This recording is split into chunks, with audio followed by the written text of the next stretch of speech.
self-serving, persuasive talkers of everything and nothing. We are Conversation Con Artists. What's going on, people? It's your boy, Mr. On Point. And I am West African, apparently. Okay. Also known as Calamity Red. I guess I'll figure out what that means later. Well, I can tell you now because it doesn't have anything to do with the story. Oh.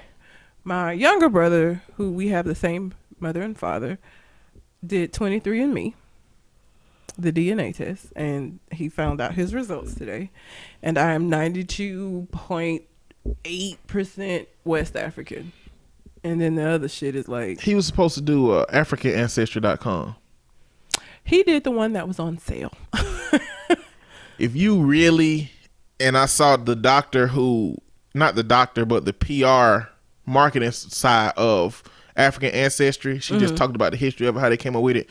But they can mark you down to what specific tribe you're a part of, which helps you realize kind of what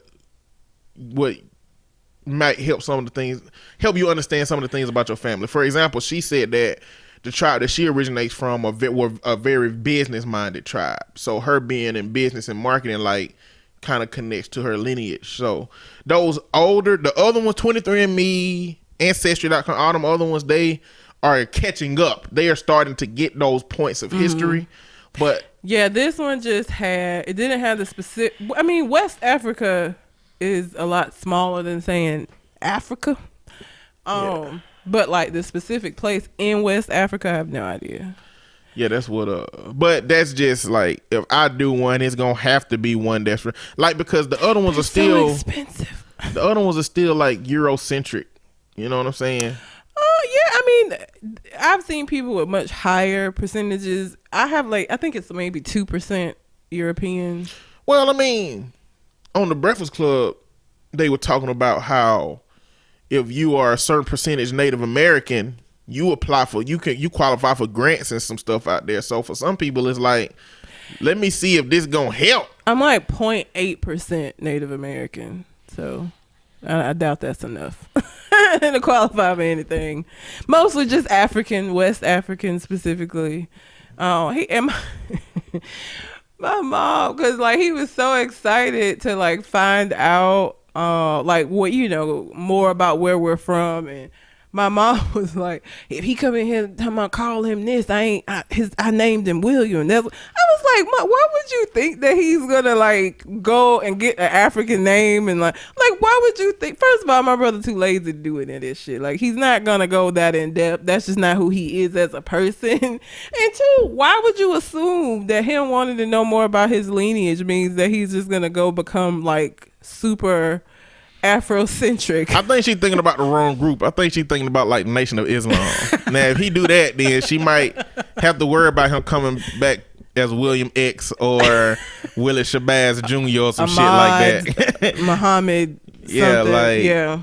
She thinking about the wrong group. It was very funny. I was like, 23andMe ain't you need to relax. Like, he just is curious about where we're from. So, and because we have the same parents, I don't have to pay for a 23andMe. I guess I could do African Ancestry to find out more specifically, but I got to find out without paying. I defend blackness as it exists in America, but I really, really, in my core, don't care where I'm from. I don't know if that's good or bad. At some point, I'm gonna do it to find out, maybe. But like, it's not something that I'm diving into. I mean, that Breakfast Club interview was the closest I felt to a reason why I should, but I'm not really sure care. What he was really excited about it. I'm not really sure what his reason for one. We haven't really discussed it in depth. He just called me and was like, "Oh, I got the results," and he forwarded them to me so that I could see them. But I'm not really sure. I would have to ask him like what. But William has always been that way. He made a family crest for us because we don't obviously. I mean he made a family what? Crest. Oh. We didn't have one. So he has. That's nerd life. It is. He did that because of D&D or something he been participating in. He has an interest in like I think because our president, he watched Game of Thrones or something. I think our present family is so fucked up that he just wants to know. He want to get to know the past because our current folks ain't shit. So, but he get to create his own family identity for when he have kids and whatnot, and he can create a whole new little system. I think he just has a curiosity as to where it started, though. So started from the bottom. Now we here. If this is here, I think we still close to the bottom. We ain't here. I would say here. We ain't there, but we ain't here. I don't know what about the statement. I mean, we know the context of the song, but the statement itself ain't really anywhere. It's not anywhere necessarily. No, it could be. Guess depending on where you are. But I guess I have to say it with a different level of enthusiasm. Well, like started from the bottom, now we here. Something like that. I feel like what are the people that study like parallel universes and those kind of things? They would argue that here isn't. You're never really here. Astrophysicists. You're never really here or there. I don't know. Anyway. Whatever. West African. They'll have to give me that argument in like Happy Meal size. I don't know. Okay. Whatever. Yeah. Well, yeah. So that's why I'm West African this week, because apparently I am. I get a lot of Nigerian people that. You remember that lady name? The singer? Oh yeah, I don't remember her name. Like I had somebody in a restaurant. Like I had gone into Purple Onion a few times, and she kept telling me that I look exactly like some singer, and I get that a lot from Nigerian people because of my cheekbones. So I thought it was gonna be like, I was pretty sure because they're from. These are people from Nigeria that are like that moved over here. So I feel like shit. If they think I look like them, I might. And they thought a famous Nigerian singer was in Purple Onion. Yes, in Alabama. They did. It's kind of like when ordering a I guess it would have been like barbecue chicken baked potato. I guess it would have been like in Coming to America when he saw when he saw. Oh yeah, the guy who knew that was him from at the baseball Zamunda. game. Yeah. He's like, I don't know. Yeah, but he was on money at that point, so you can't mistake. It was really funny. Like I think she knew I wasn't, but I think the first few times I went in there, she was like, and so then this day she was just people that worked there. Yeah.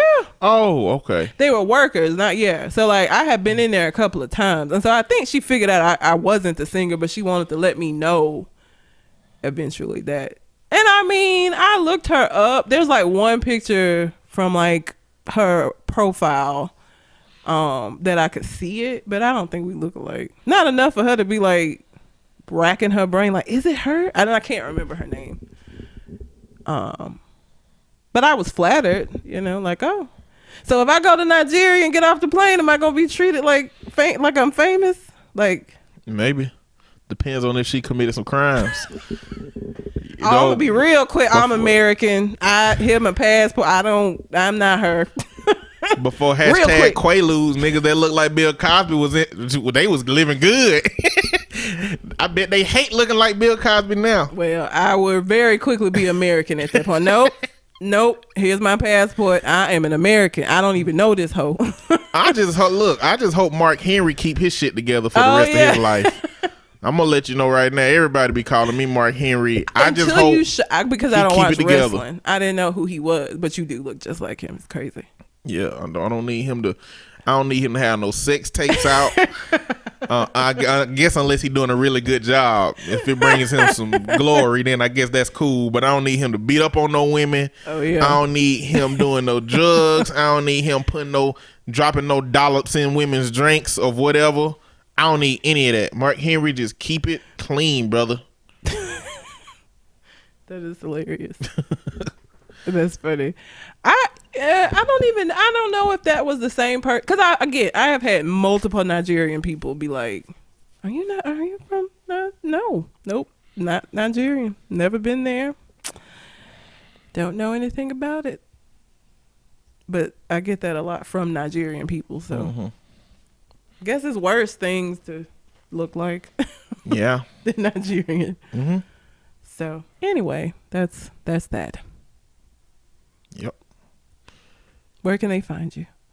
You can find me on Twitter and Instagram at Mr. MISTER_on-point. And I can be found at red_calamity. Also, we are still doing the listener letter portion of the show. So if you have a question you would like for us to answer on the show, you can find us on Facebook and send it to us, Conversation Con Artist, or you can send it to our Gmail account, which is conversationconartist@gmail.com.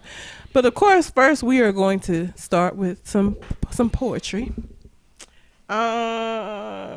So I was in like a shitty relationship for like a really long time, and during that time I wrote a lot of like gangsta ass shit. So this is from my gangsta ass period where I thought I was, you know, Foxy Brown. So, Foxy Brown. yeah. That's the lady gangster you going with? Yeah, well, that's the lady rapper I'm going with. Like I don't like, I'm not no Nicki or. I'm thinking about Jackie Brown.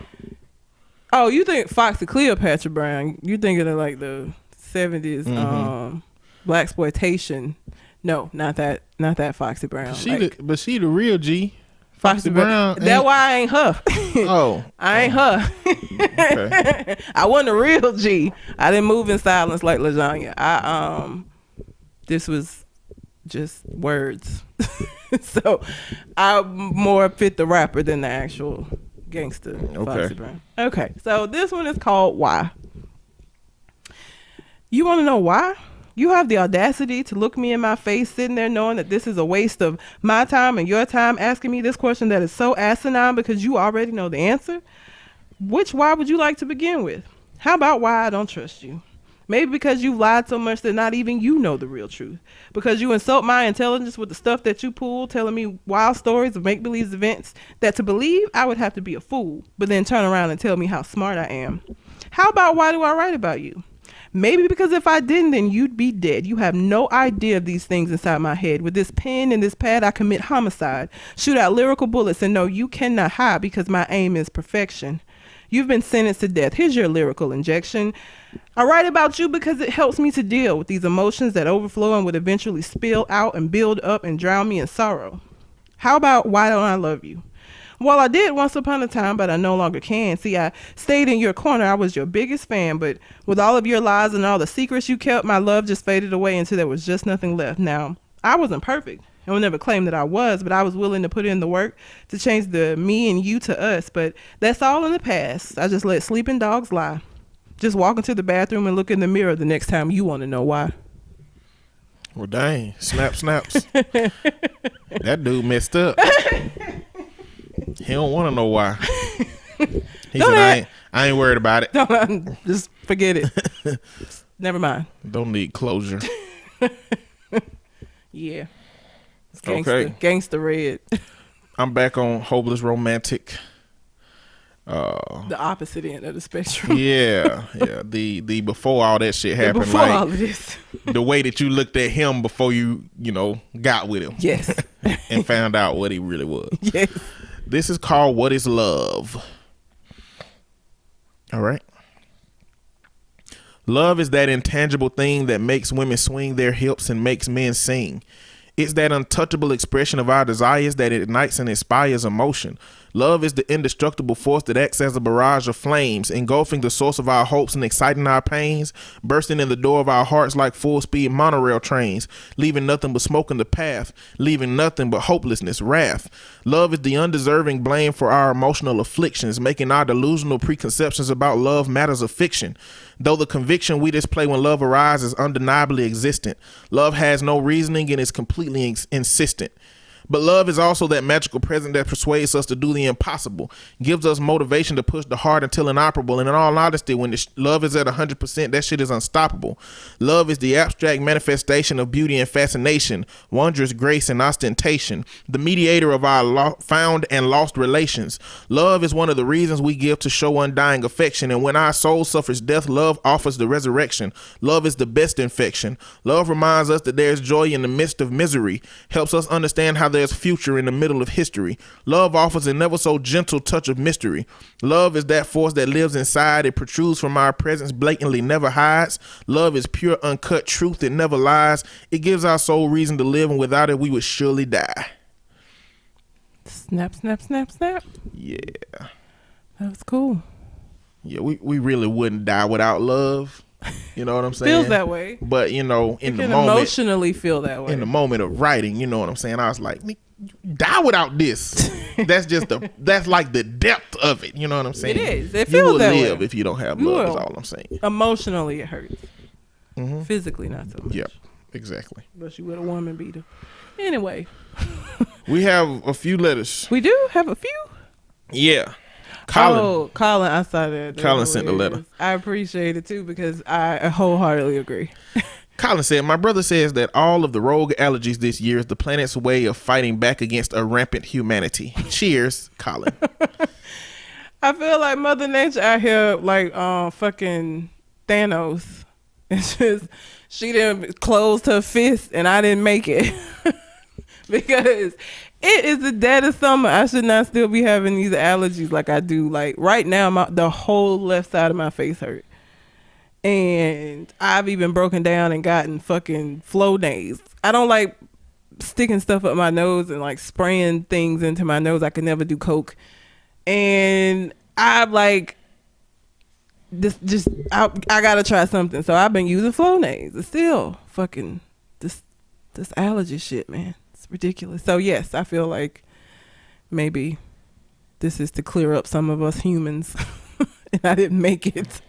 So a lot of articles have been coming out as of late in the last few years talking about bee extinction. Yes, but we're gonna be fucked up if the bees go extinct. Well, I know. We don't need that to happen. Everything that's a part of the natural ecosystem over this amount of time that it has been a part of it has to continue. Yes. So GMOs, pesticides, all that shit is impacting the natural order, and we're gonna be of fucked. the ecosystem. You know, so you ever seen the Lorax? Gonna no. be the Lorax. You what is that? The Lorax? Well, you wouldn't have seen it. It's a Dr. Seuss. Why wouldn't I have not seen it? It's because I'm black. Because you don't watch kids movies like that. It's a kids. Yes, I do. Not stuff like the Lorax. The Lorax is not like a cool, like Incredibles, or it's just a goofy. I just don't like. I've never liked Dr. Seuss. Okay, so you my don't first watch the introduction Lorax. to Dr. Seuss was green eggs and ham. Yes, and you know what? That means that those eggs are bad. All right, and I'm not eating it. Okay, so when I was in kindergarten and we read green eggs and ham, the next day I went to school. We had green eggs and ham. And because I was 5, my mind was blown because I didn't know it was just food coloring. I was like, this bitch got green eggs and ham. I don't know where she got this from. But we got green eggs and ham, son. I was so excited. I ate it. Were both the ham and eggs green or just the eggs? Both were green. No. So I guess you wouldn't have eaten it. I've taken food seriously my whole life, okay? And I'm not eating anything green except green Skittles, jelly beans, M&Ms, things that are clearly artificially flavored to be green. If it's green outside of its natural purpose, that's a problem. Eggs don't have any business in any context being green. Yes, you can color the eggshells green for Easter. That's one thing. No, she fried eggs and put green food coloring in them and served us green eggs. Green scrambled eggs and ham. Do you know about Dr. Seuss? What about him? Do you know Dr. Seuss? What did he do? Was abusive to his wife, had a mistress died, wife died, then married the mistress. He might have fed his wife Prince Charles. green eggs and ham, which back in those days may just kill you. Prince Charles did the same thing. Well, he didn't kill Diana. But he married his mistress after Diana died. Ain't nobody out here. But he wasn't out here writing children's books. He wasn't. I guess. Yeah, but he still looked at like part of the monarchy. This man's sick, twisted green eggs and ham. I don't way know what. He killed his wife became a children's story. So he did not kill. What? Don't put that out there. Don't put that out there that Dr. Seuss killed his wife with green eggs and ham. First off, the people that listen to me don't believe me, number one. Number two, it ain't enough people listening for this to become a conspiracy about Dr. Seuss. Anyway, I read Dr. Seuss was an asshole. Green eggs and ham, that ain't how eggs supposed to be. And I ain't hearing it. Lorax. The Lorax was this little furry creature that was in charge of like making sure the trees were okay. That's the elephant looking thing? No, that was Horton Hears a Who. Okay. The Lorax is this little orange fuzzy thing that speaks. I am the Lorax. I speak for the trees. Basically what happened is human beings start doing what humans do, fucking shit up, and they start overusing the trees. And so what they had to do is they built a fucking city with no real grass or trees. And there was like a bad guy who was like, was he charging for air? For clean air? Like you had an air bill for the filter air that you had to have since they fucked up all the trees. So you see the he Lorax? looked like he looked like the dude from the diabetes commercial. He kind of does look like him. Look at him. He does. Oh my god. You know what? Can't you hear him saying diabetes? But I think he might be the voice. He might be the voice for the Lorax. Now that you said that. Oh my god. He might be the voice for the Lorax. Anyhow, that with the bees, it just reminds me of the story of the Lorax and how humans, we gonna fuck ourselves up eventually, killing off shit that we need. If all the bees die, it's gonna be a problem for humanity. Like, it ain't like some of this other shit we didn't put into extinction. No, bees Danny gonna be a DeVito. problem. Danny DeVito was the voice of the Lorax? Yes. I couldn't remember. Saw it a long time ago. I don't know why, but I have the Lorax on Blu-ray. Oh, I don't Blu-ray. know. Maybe you bought the Lorax after Blu-ray technology. Like this ain't some shit you have for 25 years, just Yes. on DVD. because the Lorax movie came out during Blu-ray technology time, but I feel like it came with my DVD. I can't imagine that I would have bought the Lorax movie. I don't understand. It's the only movie in my collection that I just don't know how I got it. I feel like it came with my DVD player. I don't think I bought the Lorax. Anyway, but you saying that about the bees made me think about the Lorax. But anyhow, yes, Colin, I feel like humanity. All that pollen coming out of the situation. It could have something to do with the bees. I don't know. I don't even know if that's true, but I just been seeing articles about that outside of this dialogue. Cause I watch a lot of nature videos and shit on YouTube, and it's a real concern. Bee extinction is a real concern, and they made that movie. What was that movie? A bee movie? No. This was a movie about they had these fake bees. Oh, you talking about episode of Black Mirror? It was an episode of Black Mirror. It wasn't a movie. Yeah. There was an episode of Black Mirror with fake bees. Yeah, that was a rough one. That's what would happen. I feel like if bees died, they would make fake bees that somebody would eventually hack into and fuck everybody up. Cause he fucked up everything. The way that shit ended, I was like, oh no. They was only after people that did something crazy though. By their determination of what crazy is, though, wasn't it? Like they judged and decided who. I can't remember. I haven't watched that episode in a while. I mean, it wasn't good. It wasn't good, but shit. At the very end, his end goal, didn't he killed a lot of people. I don't remember. He killed a ton of people at the end. I don't remember the end of it. The practice people were bad people, but he wiped out a whole fucking So anyhow, thanks, Colin. Appreciate you. I'm still dying, but these sinuses and allergies. It's summertime. It never goes this long. Like by summer, it's usually cool. Okay. Not this year. This is from what's his name? Leroy Ketchum. The title of it is "It's Get It." And let me say, I had no fucking idea what that was when I saw this email. That's a little pumpery. That's why I didn't know what it was, because I don't listen to that. And on That's point, like a low IQ version of saying "Let's get it." Oh boy, let me listen to a little of it at the beginning. How do y'all know what he's saying? Like, only reason I knew "It's Get It" is because you had just said that. Everything else he was saying, I didn't understand what he was saying. I can't tell you what he's saying, not listening to the song. But if we listen to the song, I can tell you what he's saying. Yeah. I don't like songs where I have to try to listen too intently to understand what the fuck you saying. You supposed to be speaking English, so it shouldn't matter. Hello, con artists of the conversation. I write this email for a myriad of reasons. 1, boredom. 2, the dreaded look on Red's face when an email from me comes through this. Right. 3, Batman vs. Superman is on and I'm trying not to fall asleep. So, Here we go. To review a few of your previous shows. You don't have to worry about me going back to high school and snatching ankles from the poor children. I do it every day at work and then mentor them about making good decisions and not messing with the wrong damn one. I don't know who started this ball is life is all Leroy, but you are partially right. Ball is partially life, but I'll give up ball for 3 things. Sweet pussy Saturdays, in Plot's voice, actual food, and doing hood rat stuff with my friends. In regards to the Regine Carter debate, Rojo, red in Espanol, I believe you're tripping too hard. As the resident female in the group, if you walked in on one of our famous Mr. On Point cookouts,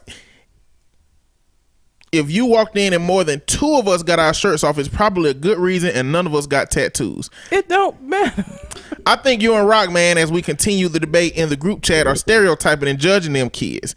Everybody take a group picture throwing up stuff. Nobody had a gang sign. There was nothing wrong except she had a homie nuts all the way gracing her forehead. So I guess she had them on the mind. I teach my teens every day that perception is a damn reality, especially for us. But we can't just assume niggatry is afoot when niggas is present. That poetry shit is fire, real talk. I love it. I'm not the most creative guy, but one of my favorite haikus goes a little something like this. Haikus are easy, but sometimes they don't make sense. Refrigerator. Don't worry, Red, because I'm actually proud that someone else in the group of ours made an effort to watch sports. I shan't fuck with you this week. It's all love this week. As always, I have been Leroy, Super Saiyan, destroyer of pies, wings, and strawberries. Lots of many things. P.S. Do I have narcissistic personality disorder? LOL. Or does the world just not know that I'm great yet? No, Leroy. you're just fucking crazy. You're not narcissistic. You're not narcissistic. You have a lot of redeeming qualities that challenge the narcissism. You know, the fact that you work with kids and actually give a shit about them. But you is a ball is life ass nigga, and I could 100% see you go. He's referring to the story we talked about where the guy went back to school and pretended to be a kid so that he could play basketball on the school team. I'm glad to hear that you wouldn't go back and do that, because he also started dating, I think, a 14-year-old. It's one thing to go back to the school to play basketball, but you older than, why would you date a 14-year-old? That just didn't make any sense. I don't know what else. Full assessment for you, Leroy, from me. You speak very highly of yourself, but not in a way that even triggers a slight bit of narcissistic personality disorder. I would ask at what point in your life did you start doing that? Because it could be overcompensating for a part of your life in which you did not feel like you were worth very much, or maybe coming from a family that didn't, communicate to you that you were worth very much. So you started communicating to yourself, which turned into an affirmation, which turned into actual confidence, which gives you the confidence that you have today. Yeah, I mean, that's what happened with me with school. Like, I flunked out of Auburn University. And because of that, my mind was in a horrible place. Mm-hmm. I was like, but it was, and the options were between either I'm not good enough for school, and I need to figure it out, or I'm gonna stay at home the rest of my life. So between those two, I went back to school. Yeah. To determine whether I was made for school. And I told myself every day, I love school. I love it. I just kept telling myself. Now, I don't know if I believed that or not at the time, but that's what I was telling myself, like, every day in the mirror. But that motivated me, and I come to love school. And I love school. I love the process. I love everything that have to do with it. So I think when we get to those versions of when we are not necessarily extreme, but when we have a message to ourselves, it's positive self-talk. That's all that is. Positive self-talk. Yeah, but my interest would be where did it originate from? You know what I'm saying? I feel like most people, or you could have been doing this your whole life. I mean, it just could be a part of your personality. When I met him and noticed that he does that, I just took it as that's something he's done to keep his confidence up, or maybe he started out doing it in the same way that you did that with school. Obviously, I don't know, because we never asked him, but it was never like a narcissistic thing. Anytime he said something, I wasn't like, this old narcissistic ass nigga. Like, it was never that. Yeah, it was if like, you were narcissistic, I wouldn't. Hell no. I wouldn't be wanting to talk to you none. I wouldn't talk to you. Anytime I heard that you was over here, I'd be like, no. Oh, Leroy gonna be no. I catch Listen, y'all. time. That's how bad narcissistic person. Like Fuck you that. would know you. Like you would not like being in the environment with a person that has narcissistic personality And disorder. you will know it's never a question. I currently have a very narcissistic, like textbook, all 9 characteristics. I hate seeing him. I guess it'd be like chilling with Trump. Yes. Like everything they do is amazing. It's great. Fantastic. Any wrongdoing that they do is not wrongdoing. Is they find a way. This nigga got a car in somebody's name, didn't pay it, car got repossessed, but it wasn't his fault. It is your fault. Like, how could it not be your fault? But in his mind, he doesn't understand how anybody could ever believe that this was something that he did. Like, he had this nothing to do with this. It wasn't his fault. Like, they are nerve-wracking. So if you are a narcissist, you may not know because they don't acknowledge that there's anything wrong with their personality, but you would know by the fact that people stay the fuck away from you. Like, narcissists, true narcissists, usually people give them a pretty wide, give them a lot of space because they don't want to be around him. This particular narcissist that I'm working with, everybody in his life didn't jump ship. But yeah, let me add that, you know, of all that stuff I said, I ain't implying that it's something about your history that would make that happen, but you know, from my perspective, like that's how it happened with me. Yeah, my history is what influenced the affirmations that I needed, you know, to move forward. You know what I'm saying? So, and the positive self-talk that I needed to move forward. So I ain't saying that's the case, but I'm just saying generally that's how that transition sometimes, and the end result that you see a person have come from where they came from a lot of times. And it's not in an obnoxious way. Like I said, narcissists are very annoying, obnoxious people where it's like, they're just, you would know. I feel like it's never a question. What else did he say? He said a whole lot. Oh, as far as sports is concerned, yeah, I mean, NBA finals time was the only time that I would watch basketball, but I would watch it then. And I don't even really know why I stopped watching it. The reason why I picked it back up is because I'm dating somebody that gives a shit. But more importantly, after that situation happened with what's his name, thinking that they were ahead and trying to run down the clock, I just felt like it was gonna be some more fuck shit that happened for the rest of the finals, and I wanted to make sure that I was able to actually see it. J.R. Smith, couldn't think of his name.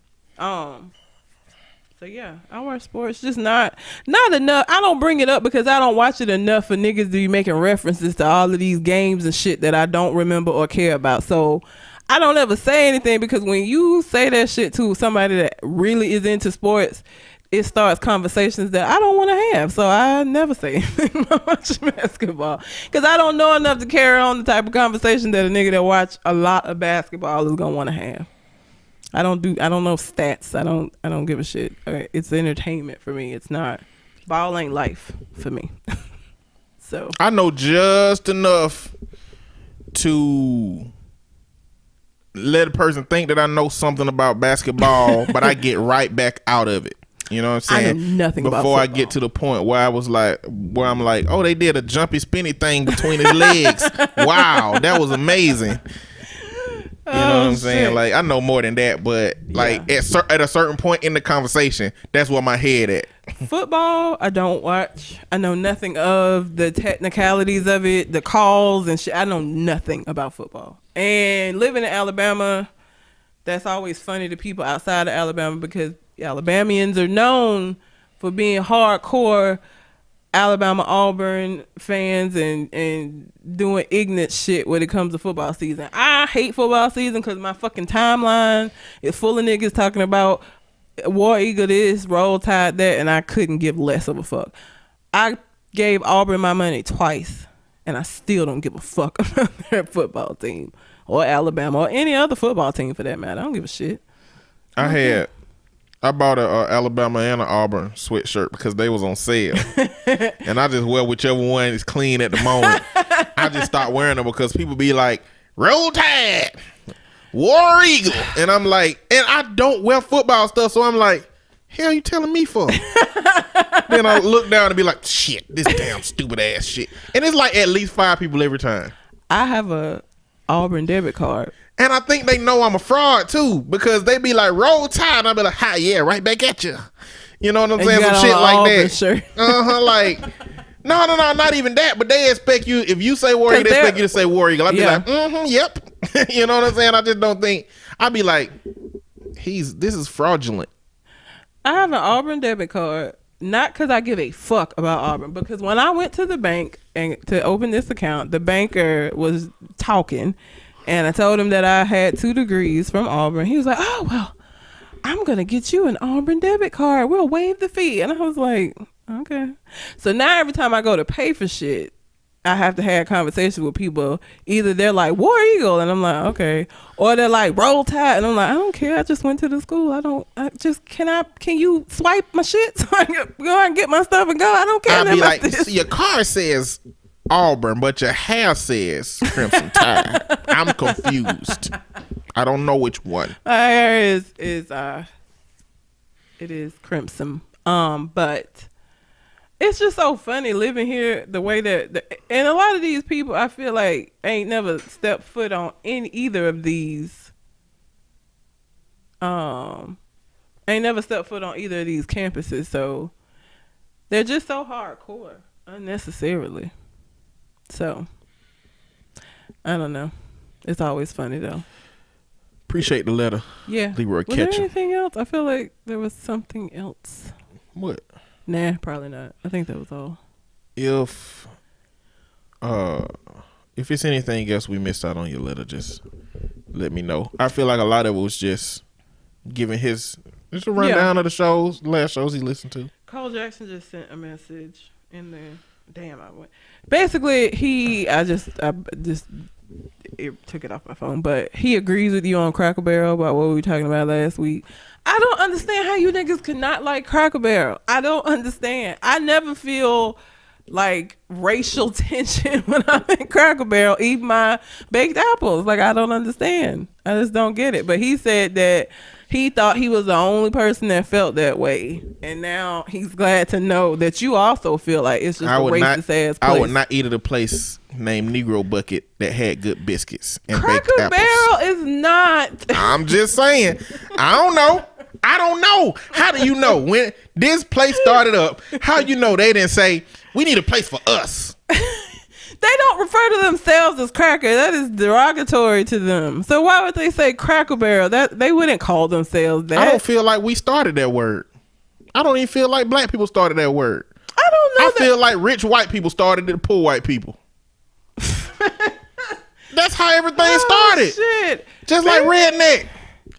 Now redneck was them. Rich white people to poor white people. See, now I feel a need to go look up the history of that word. Yes. Listen, I'm gonna just add this. Since we're talking about eating, I went to Captain D's the other day, which I was very surprised about because you just seem like the kind of person that would feel like Captain D's was beneath your palate. What?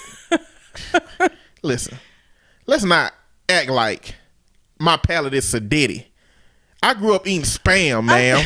No. My taste buds lie on a range of enjoyment factors. I don't think that's sedity. Just like I wouldn't like caviar as that high range of palate. I like Captain D's. Every now and then, I want to take heart attack chances. Did you know that it's also used in a neutral or positive context or self-descriptively with pride in reference to a native of Florida and Georgia? So there's a such thing as a Florida cracker and a Georgia cracker that is like a good thing. No, I didn't know that. I went to Captain D's and a country song was playing named Dixieland Delight. That already sounds like some shit that you don't need. Just if I heard that, I would be afraid I'm about to get hung. The lines go something like this. I want some loving. We just gonna do a little turtle doving. What? On the Mason-Dixon line. Oh, I was like, I need to get out of here because I'm tired of hearing it. And then when you look up Dixieland Delight on Urban Dictionary, it says that it means having a reach around from a family member. oh. I was like, well, I guess it makes sense with the tone of the song. That Cousins make some dozens. You find out where crackers come from? it is from white people, but the derogatory version of it was from like other people that were not white. Crackers was used to refer to slave masters who used whips. So what you're saying is the black people called these specific people that used to whip them crackers. No, they called each other crackers. Who? The white folks. The white people slave called masters. I'm just saying. Yeah. So once that language of that position Yes. came down to the black people, they called the person who whipped them crackers. Yeah. So we don't understand why it might be frowned upon as a term towards the person that did that. What you mean? If you finna have a mean with the cracker, that's bad. Is what I'm saying. It is, but You about to get whipped. Cracker Barrel is not that version of cracker. Well, how do we know that this wasn't the ones that handled the whips? Maybe that when this place first started, all of the slave owners that used the whip, this is where they met at. It wasn't even meant to be derogatory. It was just Cracker Barrel. It was just where everybody who do the good whippings meet up to have breakfast. Hey, Jimmy, how many backs you got to crack today? Shit, 12. These coloreds ain't gonna get it. They ain't gonna get the rules, but they gonna get this whip. I hate you. It's just not. Why would they name it that? Cracker Barrel was founded by Dan Evans in 1969. Its first store was in Lebanon, Tennessee. I don't know why. It didn't say why. Don't say why he named it Cracker Barrel. No. He probably dead now. I'm sure he is. Oh, yeah, it doesn't say why he named it that. I'm just saying, when you look at all of the things. It was in 69, But though. I'm just saying, it when you like look. it wasn't even. I'm just saying, no if slaves it was a then. place called Cracker Barrel that had an arcade in it, it'll be different. But this is a place called Cracker Barrel with wooden rocking chairs at the front, made out of wood. The whole place at least looked like it's made out of wood, supposed to be and it got slave owners in it on the pictures. I'm just saying, when you put all of this stuff together, it starts to create some kind It's of supposed image. to be an old country store. That's what old country stores look like. Who didn't they serve? Look, if you ought to do that, any place that we go, our black asses go into now was to serve us at a certain point in history, regardless of the name. So it ain't just Cracker Barrel. Depending on where you go, how far back. That's why time travel, I will go ahead. The fuck I'm gonna go back. I feel like for. old Cracker Barrels was like the place that In life, yep. nigga pies. How much it take to turn them white on the pies into nigga pies? How about I turn you into nigga pies? That's why I feel. That's old Cracker Barrel. That's what I feel like. I don't know why. Cracker Barrel is delicious. I don't know why you and Cole feel that way, but whatever. Listen, I'm not saying they don't have good stuff. He said he don't. He went one time and says he don't like the food. You cannot go to a chain restaurant one time and decide that you don't like the food, because you ain't gonna sit up here and act like food from restaurant to restaurant does not differ. There are restaurants, like certain locations, that I don't go to because it's ass, but I can go to a different location, same restaurant, and the food is good because of the people that work there. So you going to one Cracker Barrel one time in your entire life, you don't listen at you. I'm not gonna listen to you, your opinion of the food. I go to restaurants for an experience, okay? I don't care if a Klansman got the best fried tomatoes out here. I ain't going to get them. I didn't go to a fucking Klans meeting. I'm just saying. I felt a certain way when I was in there. I don't know why. I've never, and we go every year. Like, that's part of my family's tradition. We don't feel no kind of way we go in the Cracker Barrel. In Huntsville, Alabama, Madison, Alabama. One of them. I don't know which one the Cracker Barrel we go to is actually in. They're both right there together, so same thing. We don't ever feel. I go to Cracker Barrel every now and then. It don't change how I feel about where I am. Y'all are crazy. That's all I have to say about that. That is going to be it for the letters this week. If you have a question or if you just want to comment on past shows, if you had, you were listening to us and something touched your spirit or pissed you off, send us a message either on our Facebook page, Conversation Con Artist, or you can send us an email through our Gmail account, which is conversationconartist@gmail.com. Okay, so everything is love. Beyonce and Jay-Z have you can say what you want to about Beyonce specifically. But Beyonce specifically, Beyonce has reached a point in her career where she can literally drop a fucking album on a Saturday with no promotion and niggas get hype as fuck and be so excited and gonna break their necks to go get it. No promotion whatsoever. No listening parties. None of that shit. Don't do none of that shit because she don't have to. Her and Jay-Z dropped a joint collaboration called Everything Is Love. I'm assuming that this will now be featured on their tour. They announced it on their London show. And it is an album that they are doing under the name The Carters. And it's a little bit of a change for Beyonce, not so much for Jay, but she rapping and shit. They got Ape Shit is the song that y'all gonna probably hear. If you don't have Tidal and you don't plan to do what I did, which is use one of my other email addresses to get that 30-day free trial, then Ape Shit is gonna probably be the only song that you're gonna hear right now because that's the radio single. That's not the only way to listen. Just want to let you know. If you want to support the artist, you do what Red say do. If you want to listen to the music, they rich. Yeah, they rich. Yes, they are. Do they need my streams really? Well, or am I expected to give them my streams because of some sense of morality I'm supposed to have? Well, in one of the songs, I want to say it was Boss, Beyonce was like, if I cared about streams, I would have put Lemonade on Spotify. She said that shit, so no. So she clearly said that. Yes. Wait a minute. If she cared about streams, she would have put it on Spotify. Yeah, because they would have got more streams instead of because you can't Lemonade does not stream anywhere but on Tidal. The reason why I can listen to Lemonade because I bought it. So she don't care about streams, but her album was inflated in streams though. Like they were showing that her and another artist showed that they were streaming on Tidal more than they actually were. I think maybe Kanye. That was a news story that came out. Like, I didn't see that, but yeah, that's what because her music now is not available unless you buy it to stream anywhere but on Tidal.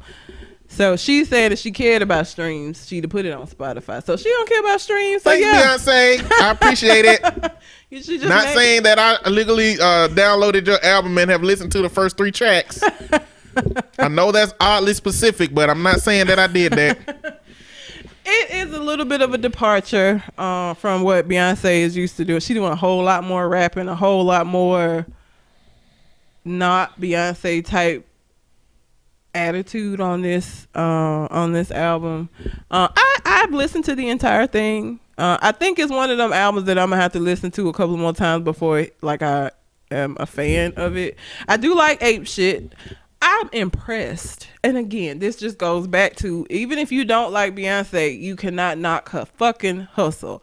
She dropped albums without promotion, without listening parties, without all of that shit, and they do well. She also somehow was able to get the Louvre. Have you seen the music video for Ape Shit? Some of it. They shot that shit in the Louvre. I don't even know what that is. It is a very, very nice museum in Paris, France. Now, they probably did it at night when the museum was closed, but the Louvre has the original Mona Lisa. It's got like the nice fucking paintings and the shit is in the Louvre. They got money. It don't even matter about money because I feel like if 21 Savage contacted the Louvre about doing a fucking video, even if he had the money, I feel like her name and her money got her that. I don't think they would just let any, because the thing about it is, money don't mean shit. If somebody come in there and accidentally fuck up the Mona Lisa, you can't go buy a new Mona Lisa. Like, that shit is priceless. It's art that you can't get back. So them letting her be in there around this art and shit, or just not her crew. She had, I don't know how many, the dancers were beautiful array of black women of different colors in that video. But just, that's impressive. Listen, I feel like it's disrespectful that you use 21 Savage as an example. Because we know he don't make they toilet paper money, okay? I feel like they got a whole room full of toiletries that is worth more than what 21 Savage make. Who make they type of money though? Who could I have said? That's what I'm saying. What I'm saying is, if you can afford, like Oprah, Beyonce, like, it's the only people that could afford it are people that they would let in it. Oh, true. Okay, I see what you're saying. You know what I'm saying? True. Yeah, because like Migos, like I just cannot see some of these other like popular artists right now contacting whoever you fucking contact to do some shit at the Louvre. Even if it obviously was when it was closed, but still, they did this shit at the Louvre and did nobody know about it. That's another thing. She do whole albums, whole videos for every song on the album. Don't nobody know nothing, or don't nobody leak shit. Don't nobody say shit like until the shit come out. She's able to keep it hushed. That's because Beyonce got assassins on the payroll. You don't make the kind of money Jay-Z and Beyonce make, and you don't have assassins on your payroll. She might even been able to find some actual ninjas, like the ninja assassin ninjas, where they like invisible. Yeah. They just whisper the whole time, and then they come out of nowhere and be in your ass before you even knew. You just hear something like deceit, and then you get your ass chopped up by a sword. Something. She got something, because she got assassins. These last albums of her, especially when she started doing the I forgot what they're called, the visual albums where she does a video for every song. She has been able to, again, not only record this music, have features, but also record music videos, and nobody don't know shit. And some of the videos are at the Louvre. One of the songs on Lemonade, one of the videos was at one of the huge football stadium. I can't remember which one. Where the Super Bowl was going to be. She records shit, and she can make sure don't nobody say a motherfucking thing. Don't nobody leak shit ever. Like, there was a lot of speculation that there was going to be an album since they went back on tour, but then they started the tour, and it looked like she was just doing different, new routines with the same music. And I was like, yes, that's just so fucked up for people who went to the first one, and now you got the second one. Y'all ain't even got no new goddamn music. Nobody knew. And then on the Saturday before Father's Day, just a random fucking Saturday, they was like, all right, everything is love. Boom. I feel like Beyonce got so much money that she take the Donald Trump route. She have everybody sign a non-disclosure agreement, but it's more extreme. It's like the non-disclosure agreement start off with, last night you were implanted with an explosive device in your bloodstream that will explode anytime you divulge any information about our whereabouts, our actions, and any videos or music related endeavors that we are taking. And they don't have a choice. They sign it, and it will deactivate upon the release of the album and or video that we are talking about. You can't do nothing about it. Beyonce got that kind of money. It's something, because it's just very impressive that and she's been able to do this multiple times. Like, it's just impressive that she's been able to do this, and you never hear shit about it. Like, they apparently at the show have been kept having Everything Is Love like on the background, but of course it's because it's this married couple doing a show. Everybody had been assuming that it was just like, oh, we good now, everything is love, la la la, and it was actually the name of a fucking album that they knew they was about to just drop. This is impressive to me. Like I said, you can not like her, but you cannot deny. I want to know, what I'm trying to figure out is how intentional it was to wait for Kanye to release every album that he produced. He released Daytona. He released the Kid Cudi album. And he released his album, and then he released Nas. Yeah. And Nas just came out Friday. Nas just came out Friday at midnight. So right after Nas came out, they was like, let's shut down Kanye real quick. Bloop, press the button. Upload it that day. Like, wow. And that's what who was I talking to? I can't remember who I was talking to. And I said that, I was like, Kanye is somewhere pissed the fuck off because this is going to be talked about for the next few weeks. Like, this is going to get so much press and it's going to get so much more attention, I feel like, than any of the projects that he was just a part of. Well, and he loves the attention. You know. Well, the problem is Kanye, I don't know. Kanye said 7 songs is the golden number. I feel like it's potential for him to have run out of time on what he was trying to do. And he just shortened all of these albums to get done with it. They only did 2 more songs than him. They got 9 on their album. But what I'm saying is, I mean, he did a lot in a little bit of time. And I mean, I have not AC Blow, which y'all know from the show, from previous shows, is a huge Nas fan, and he said that he felt like Nas' album was all right. He said he didn't know if it was that his expectation was so great for the album, but he didn't seem very impressed with it. Well, listen, if you love Nas, try not to take offense to my next statement. Because oh shit. I be trying to listen to Nas, but Nas sounds like the rap version of the kid you didn't want to read in your class. His my God. pauses are just like really awkward to me. Like where he pause at, I mean, he can rhyme. He definitely can put together a story. He could definitely have a theme, but the way that he say his words and pause where he pause at, I'd be like, I'm not hearing this the way that I like to hear things. Like, that's what I was thinking when I was listening to it. I was like, he rapping like the dude I don't want to damn talk. That's so funny. Or read in class. You know that dude that just be saying words? This story is the fastest way to, like, his style, like, it's just his pauses be weird.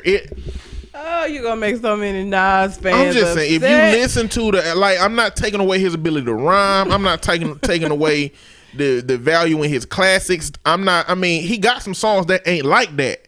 It's gonna be so Most of this album seems to be like that the way that I was hearing it. You've triggered a lot of people.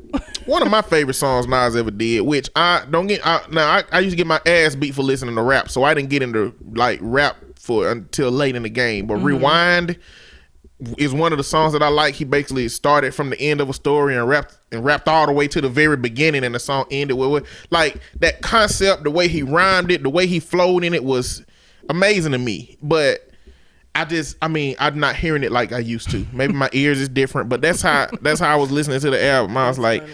This is like, there's nothing about this that make me want to hear this a second time.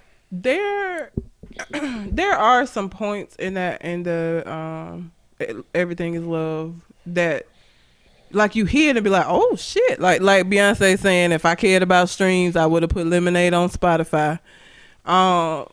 Jay-Z said something, and they got a song called Friends, and Jay-Z said, if me and my wife, I don't care about nothing that you throwing. If me and my wife is beefing, the house could be on fire and I'm not gonna leave. And I think that was a shot at Kanye, because so apparently when Kanye married Kim, that was the time where Beyonce and Jay-Z's marriage was that's when shit was getting real, and it wasn't going well. And so that's why, part of the reason why they didn't go to the wedding.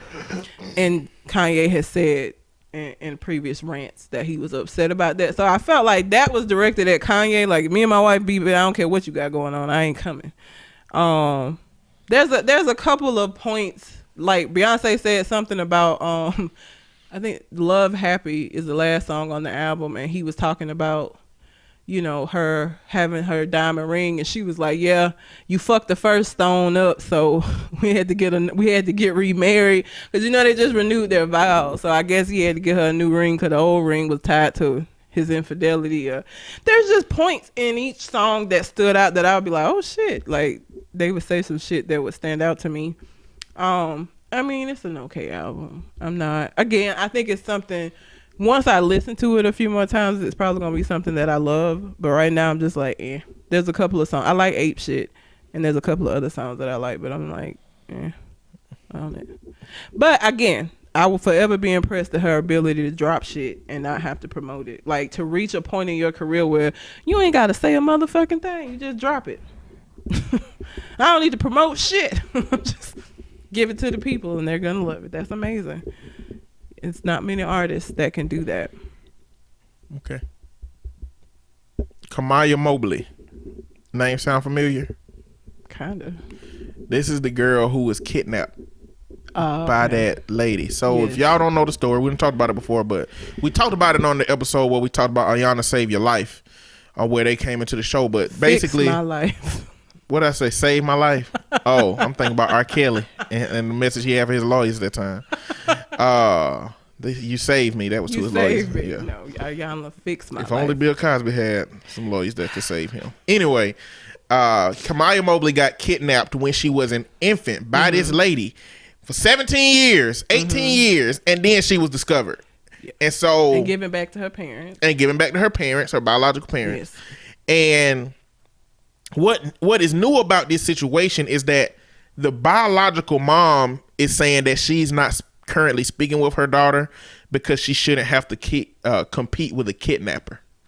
So what's been happening is, ever since the mom has been in jail and going through what she's been going through, The kidnap mom. yeah, the kidnapped mom, the daughter Kamaya has been calling her, keeping in contact with her, calling her mom, and her biological mama is just not happy about that. Well, so two things. I can understand why the biological mom is not happy, but I don't. So did they do no prep work with this family? Like, to let this child, all she has known is this person that kidnapped her, and the crime that the lady committed was kidnapping her. But Kamaya wasn't mistreated while she was with this lady, correct?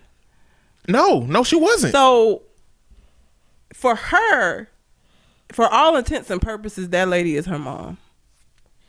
This just, you're not. It'd be one thing if it had been like a horrible experience. She treated her like her daughter. She knows her as her mother. So I think bio mom would have been, somebody should have worked with them. So that she could have. Bio mom gonna have to. That ain't. You never gonna.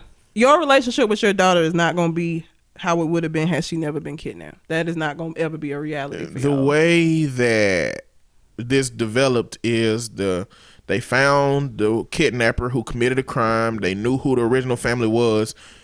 There would be no reason for them to leave that child with that criminal mother at this point. And there would be no reason to send this child to foster care. So I imagine they took this kid out of a home that she thought was her. Like, imagine how much that kid's life got fucked up, because she didn't even know that shit had happened to her. Far as she knew, this was her mother. Her life was normal and regular, and she was good. That's what I'm saying. Even in them deciding to, I'm not saying they shouldn't have took her from the kidnapper, but some prep work should have been done with that, because your relationship with her is that's not gonna be your daughter the way that you want her to be. That's just not realistic. The biological's mom not being able to understand the bond that this child has with a woman that's raised her for 17 years. I just feel like somebody should be working with them on that. She's never gonna understand. I mean, that girl is never gonna look at her biological mother as her mother. She just ain't. It's 17 years in. Like, that ain't how that works. That don't mean that they can't have a relationship, but if biological mom ain't gonna be able to change her perception of this situation, she ain't gonna have no relationship with her daughter at all. Because you looking at it like you don't want to compete with a kidnapper, but what you're not realizing is you're not competing with a kidnapper, you're competing with what she deems to be a mother figure. It don't matter that she kidnapped her. She didn't mistreat her.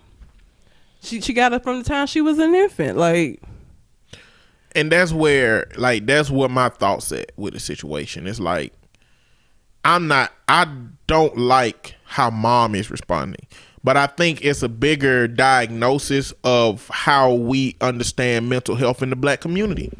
I mean, we don't, like, take any of us right now at the age that we're at. And you imagine you growing up with your mama at 17, and then somebody come and tell that, it ain't my mama. your mama kidnapped you, and she finna go to jail, and you finna go live with these people you ain't never seen before, never met. Yep. You know, who might have fucked up lives. I mean, seeing her daddy on, Ayana Fix My Life, they might not have it together. I mean, what is their financial situation? What if they took her out of a home that was relatively financially stable, because she was a nurse, to a home that ain't, and they smoke weed every day? It's so many things to consider. And I think that this mama is just looking at her psychological feelings about wanting to be. This my daughter. She should treat me like her mother because I am her mother. You are her biological mother. You don't even know this child. You know what I'm saying? Like, you don't know what her experiences have been for the last 17 years. Obviously, her experiences were positive with this woman. Because, yes, for you, her taking your child negatively impact you. For your daughter, she was not negatively impacted until the police came and snatched her away from the life she knew. So the level or the point at which a trauma happened is not the same. Mom is looking at, we both got traumatized the day you got taken from me. The daughter didn't get traumatized that day. She got traumatized at 17 when the only mother that she has known got sent off to jail, and she got sent with these people that she's being told is her actual family. Her traumatization just happened. Didn't happen when she was taken from you. I think the problematic part with that, and the harsh realization that biological mom has to have, is that you're not going to be able to mother this girl. You're not going to be able to be her mother. The best you can do is be a friend that gives some good advice, some motherly type input, and hopefully you can grow a bond with her from that perspective. But it will never be as deep as the bond that she has with that other lady, unfortunately. And forcing it by not talking to her or acting childlike yourself is going to have the complete opposite effect. All you doing is showing her that she right and not fucking with y'all and continuing to talk to her, the mom that she knows. Like, y'all crazy.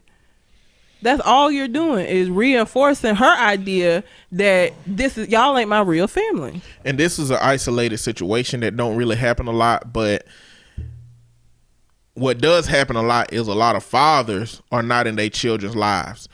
You cannot come back into a child's life and just be a father, be dad. That ain't how be that a mama. work. Like that, it ain't gonna work like that.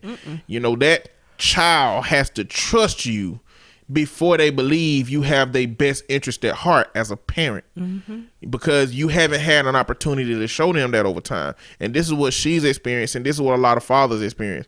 If you come into your child's life and you never there, or you try to come in there and be all patriarchal and I'm your daddy, this is what you need to do, they not gonna listen to you if you haven't built enough trust up with them. So sometimes you gotta sideline that parenting shit in order to build a trusting relationship with your child so that you can be a parent. You gotta open up you have to allow that child to open up the gateway for you to be their parent. If you try to be their parent with that gateway closed, then you're not gonna get the results that you hope to have. And I hope this mama finds some kind of peace or retribution or something for that. I hope that they figure out some kind of way. I hope that bullshit ass, fraudulent ass Ayana Fix My Life didn't give them such a negative, bad perception of counseling that they'll never go back, because it ain't counseling. No, she's not a counselor. She is not a therapist. Ugh. So the strategies that they implement are not bound by ethics that counselors have. So I really hope that didn't give them a bad enough experience that they don't want to go back and do it, because they need it, looking at this stuff that keep coming up. And mama probably need it by herself too. Yeah. If she don't have it, and they legitimately, I just don't see why nobody would have rallied around this situation. I wonder if they could. I wonder when something like this happened, if you can sue the hospital and get paid. If your baby come up missing, I just wonder if they ever got some kind of financial, recompense from that, or if they didn't, I wonder if. I would just assume that the community or the people who help would have come up with a fund to help them get like some counseling or something like that. That would have been helpful for that whole situation. Not wait until they get an opportunity to be on a damn TV show so they can be marketed and branded for somebody else's gain, and they leave with no more closer to help than they did, and probably more damn trauma and a negative perception of counseling. So I hope they get some help and whatnot. Indeed. Are you gonna talk about T.I.? Yes. Okay. So a lesbian couple called an Uber, and while they were in the back of the Uber, because they are a couple, kissed. The Uber driver pulled over and basically told them get the fuck out. And they were like, what? He was like, you can't do that, it's disrespectful. Then he eventually told them that it was illegal, and you can't do this in the car, you aren't allowed to do this. Yeah, they are. People can kiss in your Uber. You shouldn't be an Uber driver if you're gonna be this specific about who the fuck it is that gets in your car. A lot of people were saying that, oh, it wasn't discrimination, or he has a right to decide who. No, if you're doing a service like basically Uber is a taxi service, you don't get to like say you don't like the look of somebody, or you don't like this thing about them, and that they can't ride in your fucking car. You don't need to be an Uber driver then, sir. I mean, and the reality is you can do those things, but you can't do them out loud. You have to do them quietly. Taxis do them quietly all the time. Taxis don't yell out the window, I ain't picking your black ass up. They just ride by you to the white person. So if you see two women together, they could be friends. But if you would potentially have a problem with two women that are not friends, they are more than friends, kissing in your back seat, you should probably just ride by them to the next person. And then they were slobbing each other down. She said that she just leaned over and gave her like a quick little peck. I guess you don't really have an option with Uber. You just got to show up and pick somebody up, and you don't know what you get until you get there. So you don't even get to go pick somebody else. You drove there for that specific person. He could put a sign in his car that says no lesbianing in the car. I don't think Uber would allow him to drive. I'm pretty sure. I hope that goes against their terms of service. I don't think he'd be able to do that shit. But I just thought that was so fucking ridiculous, and for the people, the religious people that are caping for him and saying that, oh, blah blah blah, I want you to say that same shit if somebody pull up and they see your black ass standing out there and decide that they don't want you in their car. I hope you feel the same way and honor and respect their decision to not have you in their car because of how they feel about black people. If you're going to say how he feels about lesbians and what the Bible says about lesbians means that he should have been able to let them not get in his car and not have to drive them around, then something that does impact you, that does have something to do with who you are as a person, if somebody pull up and deny you a ride, you need to feel that same exact fucking way. And don't get upset about it. Because that's some bullshit. Sir, we paying you to drive us to a location. Put your foot on the gas and just do that shit. The fuck? Like, you know how much bullshit I'm sure like taxi drivers done seen in the back of their cabs? One of the reasons why I would not want to do like Uber and shit is because I would get some drunk ass frat boy who would throw up in the back of my fucking car. I don't want to deal with that type of shit. So I don't drive for Uber.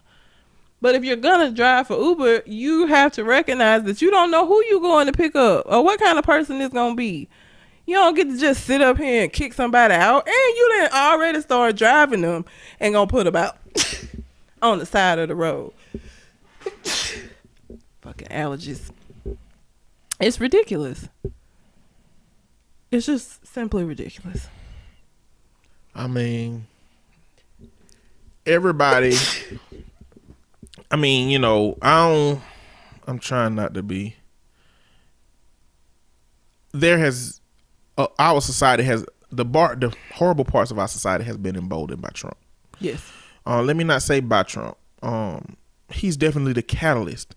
I really feel like they're mostly emboldened by his enablers, because Trump ain't nothing but a fucking dog that caught up with the car. That's it. You run like hell behind that car while it's moving, but when you get it, what the hell you doing with it? That's Trump. That's so funny. You know what I'm saying? And I think it's too big for him. But the dangerous part of his enablers, the dangerous part is Congress. The dangerous part is all of these people who support him through that shit. Because if they call his ass out every time some bullshit went down, these people out here running for these wild ass positions. You had a pedophile in Virginia. You had a Nazi somewhere else. You had another dude in New Jersey doing something. Like, all these dudes popping up because they see that they can be supported from this platform. You know, so that's a big problem. In that way, it's trickled down to like the common average American and how they communicate. And, you know, as far as like the dialogue as it pertains to like snowflakes and people being all sensitive these days, I'm starting to see how far some of this dialogue goes as it pertains to, you know, how we communicate with people and what not to say about people. I can see how conservatives and the right and Republicans can look at some dialogue and say, you know, us not being able to say this is going too far. But I really think a bulk of it is we just really kind of want to say what we want to say. And we want to not be held accountable for what we say. Because we've never over the course of history been accountable for what we said. We could say all kind of derogatory names, call people all kind of stuff. You know what I'm saying?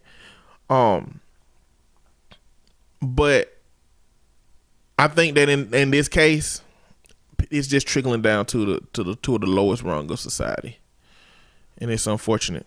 It is unfortunate. Sad. So T.I. posted something on Instagram. Apparently, him and Tiny keep going back and forth between "yay, we good in a relationship" and "oh no, it's fucked up." That they keep going back and forth in that. And he made a post that says, "Why men don't marry." Now, let me say what he said about it first. Just found some info out there from such and such, the name. I thought I'd share. And mind you, I didn't write this. A woman did.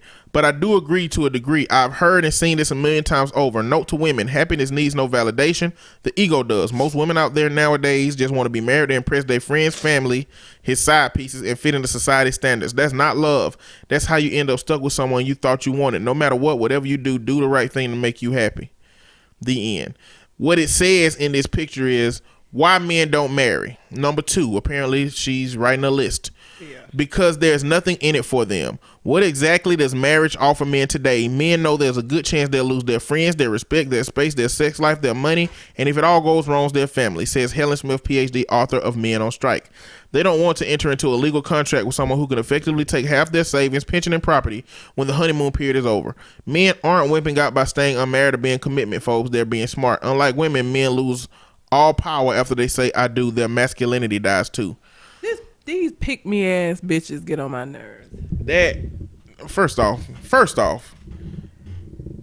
T.I. just did the equivalent of when white people say, I got a black friend, by saying I didn't write this, a woman did. So he basically tried to validate a perspective that he favors because the person writing it is connected to who he's talking about. And let me just say, as a woman, it's some dumb bitches out here. So you telling me that a woman wrote something does not automatically make it law.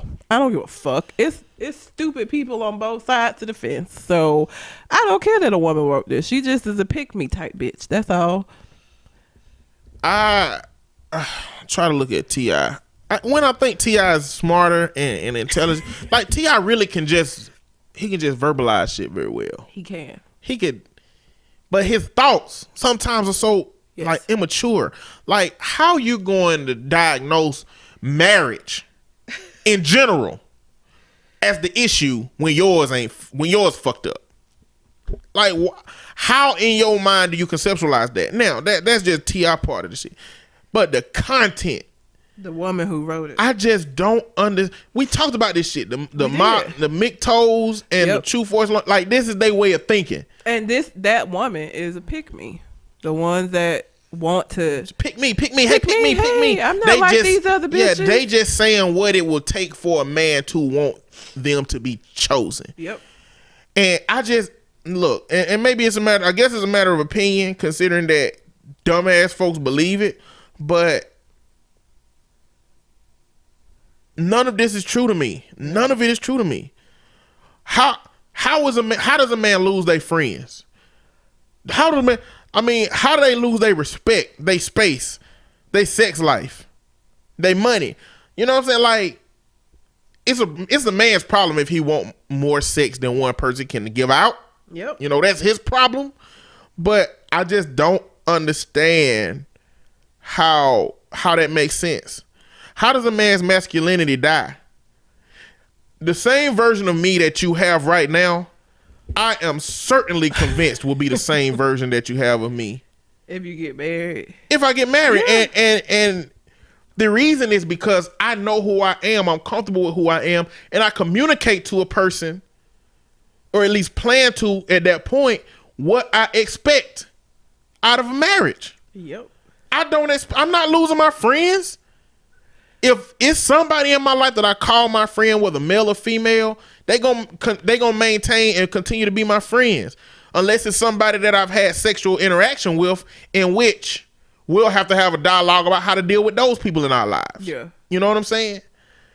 I don't know how I would lose my respect. You know what I'm saying? And at the end of the day, I just don't think people as a whole put enough focus on the filtering system by which you choose somebody. Yep. That's the part that you need to be focused on. Marriage in and of itself is not the problem. Who you choose to marry makes a big ass difference though. And if you are going to be out here that's going to marry somebody who is going to impact those areas of your life, you're the stupid fool. Like, you need to be doing the things that you need to do to make sure that you marry somebody who's going to accept you as you are. And so you don't lose your friends, and you ain't whatever, all of that shit. Like, that is on a case by case basis. Like, that's not an automatic shit that happen when people get married.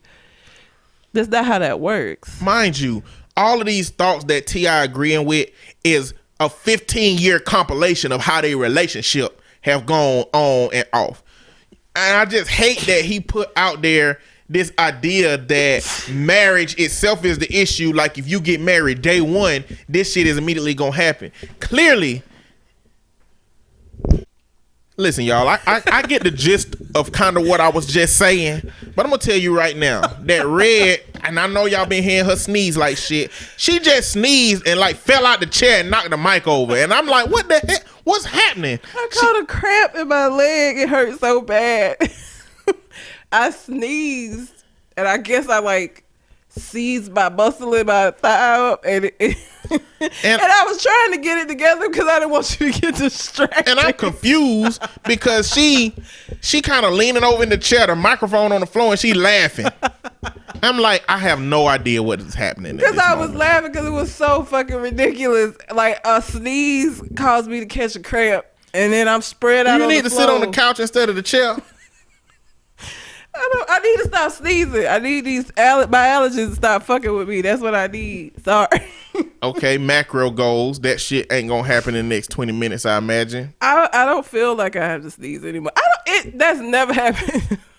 The reason I was laughing is just the stupidity of it all. Like, I'm stretched out stupid on the couch with the thing down. Yeah. My bad. Sorry. You could have gave me a warning or something. It just hit, and I was trying to get it to stop. You know, you catch a cramp, you had to get up and move it. Yep, I know. I didn't have no warning. It just happened when I sneezed. Okay. So this is a compilation of 15 years of marriage. Clearly, in a bad marriage, in a bad compilation of however long you with a person, you can lose your friends. You can lose your respect. You can lose your sex life, and you can lose your money. The quest should be to find a person that you can either build with and lose as much as you each lose together. Have a person that you choose that you just stay on the up and up with for your whole time, meaning that you don't fuck up and she don't fuck up, or neither one of y'all mess up to the degree that the relationship have to end, or you sign a prenup. 10 other options. You know, but I just don't let T.I. out here tell y'all that marriage is the problem when, you know, he got side women out here going to jail for extended periods of time with his family. You know what I'm saying?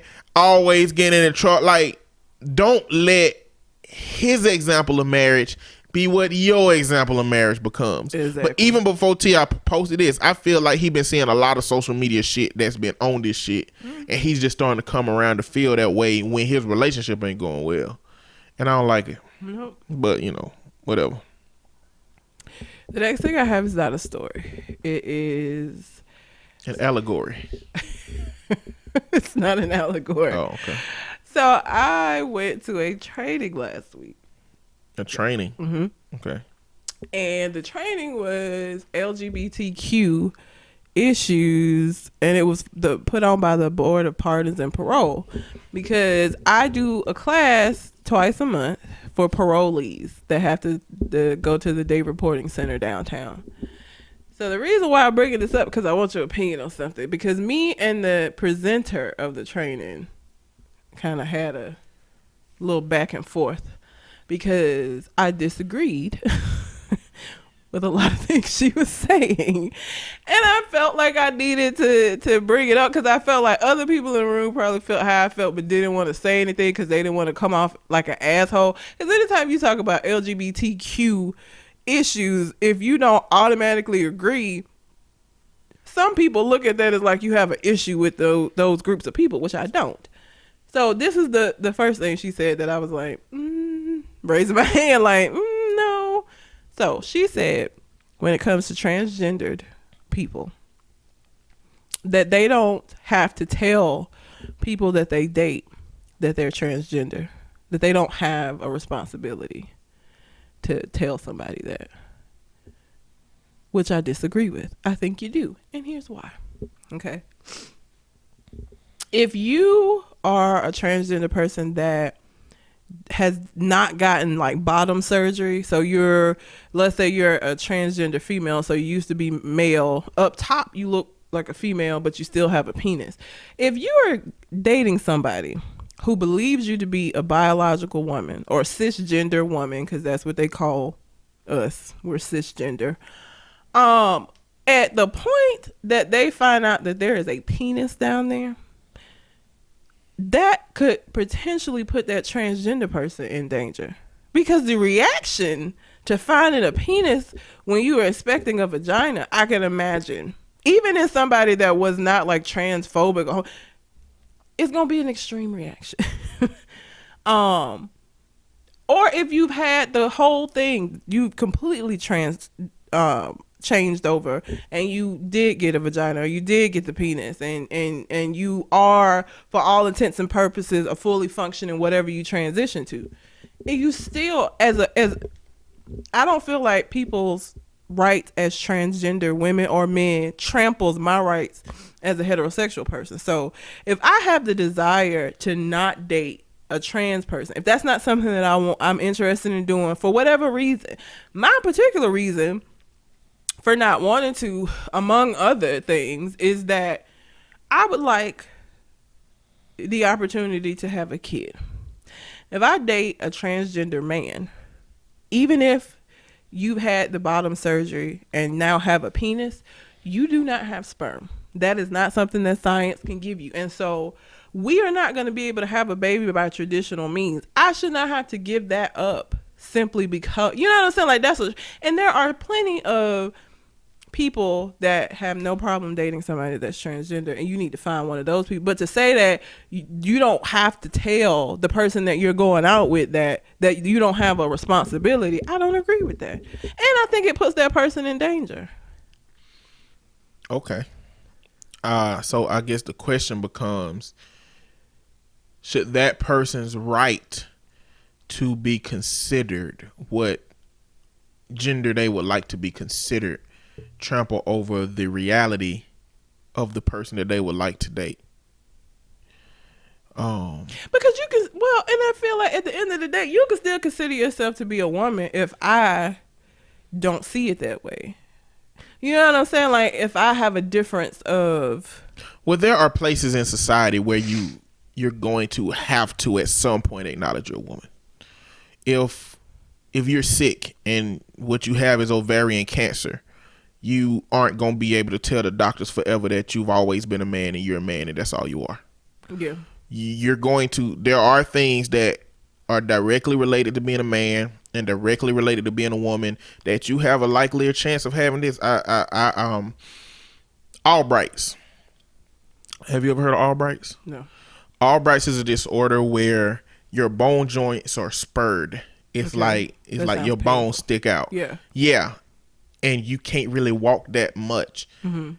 Women don't get Albright's, but they have the gene to pass it to their boys. You know, so that's important. Yeah. It's important to know, like, if you ever, you know, have anything wrong with you that's related to you being a man or a woman, Biologically. even though you. So I'm pointing that out to say that you can't 100% of the time always be that gender that you identify as. So considering that, I don't know why informing your mate would not be one of those things. You know what I'm saying? Like, let's think about something that if it was something about me sexually that I could, or something that you don't know that I would have to divulge. I'm trying to think of something where if My coworker dated a guy who was a para-Olympian because he was in a wheelchair. It's such a shitty example. Some people in wheelchairs still have functioning penises. Some people in wheelchairs do not. Oodle noodle. He was one of the do nots. Okay. That was something that he had to let her know because that was something that was going to be an issue or potentially be an issue sometime in that relationship.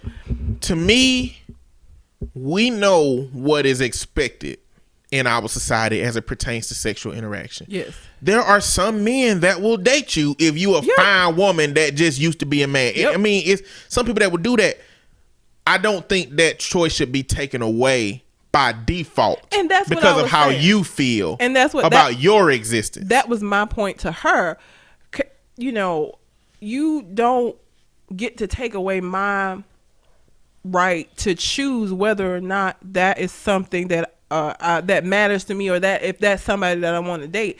You don't get to do that because, again, regardless of what you identify as, there are real life things that are going to be impacted by the fact that you are not biologically that gender that is going to impact me. Like I said, kids. That is something that you are not going to be able to do in the traditional sense. Now, there are people that are willing to do the surrogates or getting inseminated or whatever. There are other ways, and I'm not saying that there aren't, but I shouldn't be forced to have to choose one of those other ways because you weren't honest with me. So I was trying to think of like an example that used something. The only thing I think of was like STDs, where if you had an STD and didn't tell somebody, but then you kind of making a false equivalency for STD towards a person that just that's not good. That's why I use the wheelchair and the penis. But I was thinking being asexual though. Okay. Like, what if I was asexual? Yes. What if I had no desire for sex? Yes. And the person who is transgender that is seeking to date me has a strong desire for sex. I feel like I need to let that person know so that they can make a decision about whether to move forward with me or not. You know what I'm saying? Yeah. It just, to me, there are just so many more components to transgender as far as having to let somebody at some point know that you're a man, that I don't think that it should be ruled out in your head that you ever communicate that to somebody. Well, that was one of the issues that I had an issue with her on. Another issue that I had with what she said was that because this was for the Board of Pardons and Parole, okay, I feel like she was not the person to get to do this training because her training was not specific to LGBTQ community as it pertains to going through the justice system, because that's different. She was saying that she feels like people should get to choose the prison that they go to based on what they identify as. So again, I raised my hand and I said, okay, But do you not see how it would be an issue for a woman who still physically looks like a woman, even if she looks more like a masculine woman, but who identifies as a man, going to a male prison? Because she can identify as what the fuck she want to. What the male prisoners is going to treat her like is like somebody with a vagina, and she's going to be in danger. So I was like, so then what do you suggest for those situations where you have this person being in, well, that's what the guard, they're supposed to protect them. Are you fucking kidding me? Is that a real comment? Like, I said, okay, so as it pertains to gay men, are you aware that gay men are victimized a lot in prison? When you're openly gay or visit, when they know that you're gay, they get attacked. They get sexually assaulted at a higher rate. They do not provide special.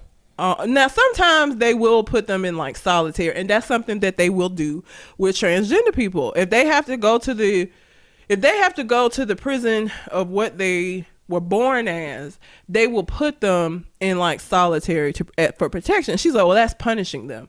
It's jail. It's a punishment anyway. Like, let's not forget that. But two, it's not realistic. And I told her this. I said, you have a very utopian viewpoint of how things should be, and there's nothing wrong with that. But I don't think that you are dealing with what the reality of the situation is. Because yes, is it right that they have to go and be separated from everybody else because of this? No. But is it a reality that is one of the few ways that they're going to be able to keep this person alive and unharmed? Yes. The same way that some gay men have to go to solitary simply for the fact that they are gay and to protect them. That's what the reality is. What you're suggesting is not realistic. If you think that we are ever going to come to a point in time where somebody who identifies as the opposite sex can go into the prison, because I feel like even a man who identifies as a woman that goes to some of these women prisoners will fuck his ass up. Like, I feel like he would get raped. You know what I'm saying? Like, it's not realistic. Like, so you saying people should be able to choose, and that it's the responsibility of the prison to safeguard them, is stupid. But that is where, when I mentioned earlier about how far that left dialogue goes, and I'm starting to recognize how far it's going, is basically saying, like, she's basically saying it's everybody else's job to protect that person's reality. It's not that person's job to adjust to their world view to what the actual reality is. The reality is you can date somebody for 2 years and they never find out that you were of the same born the same gender as them, but when they find out, then you wasted 2 years on a relationship. It's in your best interest to communicate that to somebody. Because they should be loving you for who you are. And what I told her is, and I'm not telling you about your utopian viewpoint because I'm trying to be a butthole. I did say that in the meeting, but I was like, as a African American female living in Alabama, there are rural cities that I will not go to at night. There are places where they tell you don't be caught black in these places at night. Now, in a utopian society, I should be able to go wherever I want to and not be judged or not be in danger because of the color of my skin. The reality of it is, so I can't go trapezing into these places and be like, well, the police should protect me and these people shouldn't care. I'm gonna get fucked up. Like, I have to live in the reality. Now, while I'm living in reality, that doesn't mean that I can't do the things that I can do to try to turn the world into what I envision that it should be. But you don't forget about what the reality is while you working on what you want it to be. You don't ever do that. That is where the danger comes in. And so if I, as a black person, and black people been here for who the fuck knows how long, and we still have this reality of you have to just be mindful that people gonna treat you a certain way in some places because you're black, LGBTQ people, that you gonna have to do the same thing. Do you feel like you should be able to go to any prison that you want to and it not be a problem? Okay, that's fine, but that's not the reality. If a woman or a man, and I said, she was like, well, how are they gonna know?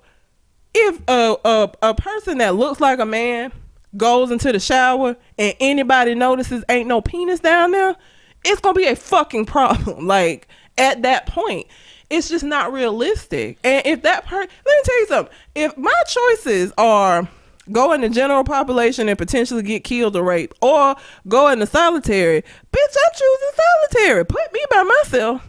I would have to figure out a way to deal with that better than I will getting raped or assaulted. And you can't stay in solitary forever. No. It will create more psychological dilemmas for you than not more than the physical, but maybe more than the physical. I don't And the know. thing about it, when they are in solitary for those reasons and it's not for behavioral, it ain't even treated the same way. Because normally when you're in solitary, you get an hour out. They do have different rules when it comes to somebody that's there for protective reasons. So it ain't even the same. And some places, some prisons, not all prisons, have wings. You might be on the same places where like people with HIV and where they separate them, they will separate some of these other people that need to be there for protective reasons. So, I mean, they're working with it because you got to understand these prisons are fucking overcrowded. We can't even get, humane treatment for some of these prisoners and some of these prisons. Just as general as them being human beings, you talking about LGBTQ rights and them choosing what prison they go to. Like, it's not realistic, ma'am. She said something else that I was like... What was the response from that dialogue? She kind of just brushed your shit off? Basically, she said that it was the job of the prison to protect those people and that they shouldn't have to suffer or be further punished for them being transgender. And so one of the parole officers was like, I don't think that you understand the fact how many prisoners can be in one prison. They will have 1-2 guards guarding like hundreds of prisoners because they just don't have the staffing for it. So for you to think that they're going to be able to monitor these 1 or 2 people and to think they give a damn. And they don't give a damn. They don't care. No. You think these officers, they trying to get back home to their families. Yep. You think they finna step in the middle of some shanks? Some toothbrush shanks? Hell no. No. Like, it gotta be serious for them to step in. Ain't no version of prison that anybody ever seen that's that damn happy. No. There was a lawyer, a girl in law school, and I could tell, you can always tell when people are in like social service type fields that haven't actually been out in the field, and so they still got this real like, I'm gonna go out and I'm gonna save the world mentality, and then you get into the field and you be like, fuck, I'd be good if I help 1 or 2 people. Yeah. Like, it ain't realistic. So she was like, when I said that about gay men, that they get attacked and that they're not protected, she was like, well, what they can do is, the 14th Amendment guarantees this, and that. And what they can do is they can have bring up a case. And I said, okay, so can you tell me what the success rate is of prisoners that have brought about a case based on the fact that they were discriminated against or not or not protected because they were homosexual? And the presenter was like, 0 is 0. I said, what you're not understanding, the thing about law and judges and our whole justice system, is it supposed to be based on what the law is and unbiased? Absolutely. But it's biased as fuck.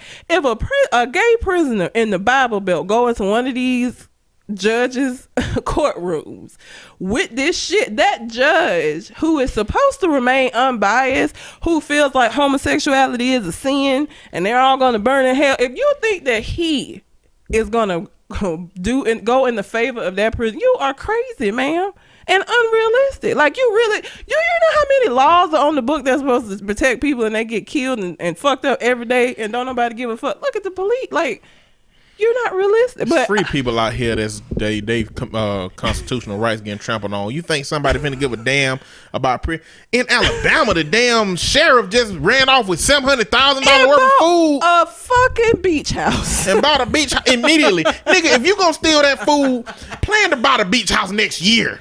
Don't get the check and then the check that he paid to the beach house said the equivalent of food for prisoners.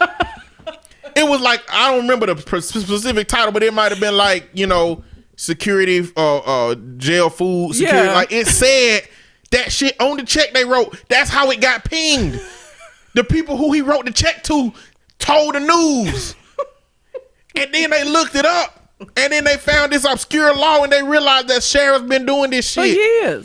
For years, taking advantage and buying what the fuck they want to with this money that's supposed to feed the prisoners. So both her and the lawyer lady kept saying, you know, and I'm just like, girl, I can tell you ain't practiced law a day in your life. You still looking at these textbooks thinking that this is how shit is. I don't know how you can even do that and see the shit going on around you. Like, even if you hadn't been in a courtroom. I take it she was white. She was. She gets to live in the bubble that she chooses to live in. Yeah, she don't have to look at the law in terms of how it messes up. She can look at the law in terms of how it's intended to be used. Yeah. Not only because that's what she's reading and that's what the teachers are teaching her, but because she don't have to experience when it's messing up. Yeah. She don't have to get pulled over at the high rates that black people get pulled over and deal with the justice system in the way that they do. They don't have to get, treated aggressively. They don't have to see police officers, police cars in their neighborhood unless they visiting their friend that's their uncle, shit like that. It's just a different experience. Well, both of them got on my nerves, so I just wanted to bring that up because it was crazy. I just got something real quick. Like this, we running up on time, but this is the last thing I just wanted to talk about. The Trump thing with immigration and losing all of them kids. I just want to talk about how that process works and how it's supposed to work, okay? This is not a new law. This is what's going on during Obama's presidency. And I'm just saying this for clarity on anybody who's been listening to the news cycle and reading these articles. This is where media gets to sensationalizing things that have been happening. And I'm just going to talk about it real quick. It's not necessarily that those kids have been lost. The original rule that President Obama put into place, it was an existing law. Mm-hmm. The policy that President Obama followed was when we find kids, we're going to determine whether one, they are the only time kids were ever by themselves were if they came over by themselves or if they felt like the welfare of the children was problematic. Mm-hmm. All right. Those are the kids, the photos circulating where you're seeing kids in cages. Mm-hmm. That did happen under Obama's watch, but it was that group of kids. But the way that it's set up is that if you and a parent and their child came over across the border, right? This just happened. Parent and the child just came across the border. They would give them a court date and they would give the children a sponsor. That sponsor would usually be that parent or be the uncle or somebody close to him.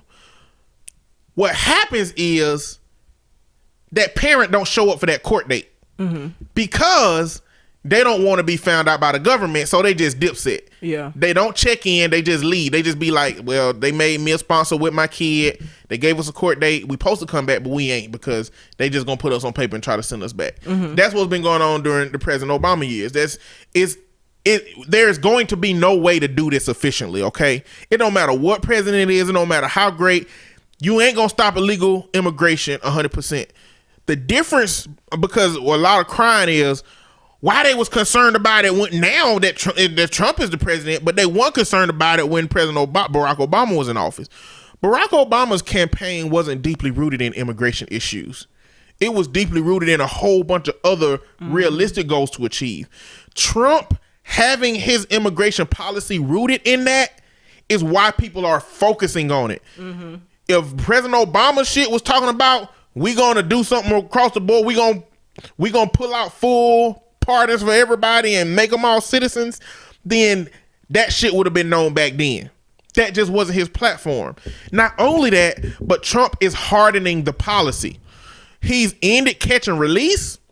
That court date that President Obama gave them, he's not giving them those court dates, and judges are telling them that they don't get no time. They basically they ain't even looking into the situation. They're not looking to discern whether they're escaping crime or they just want to come over here to find work, because if you're just coming over here to find work, that ain't no legitimate reason. You can't seek amnesty for that. But if you're escaping like a war-torn area or something going on in your environment, you can seek amnesty. They've cut that out. And not only that, but as to where the Obama administration discerned which kids are being removed from their parents. Trump is removing every kid from their parent as a tactic to keep parents from wanting to come over here. It's basically, you know, everybody who done lost their kids and don't know where their kids at gonna call their family and say, look, if y'all was coming to America with y'all kids, then leave your kids there and come by yourself, or don't, because you're gonna lose your kid. And that's the tactic, you know. So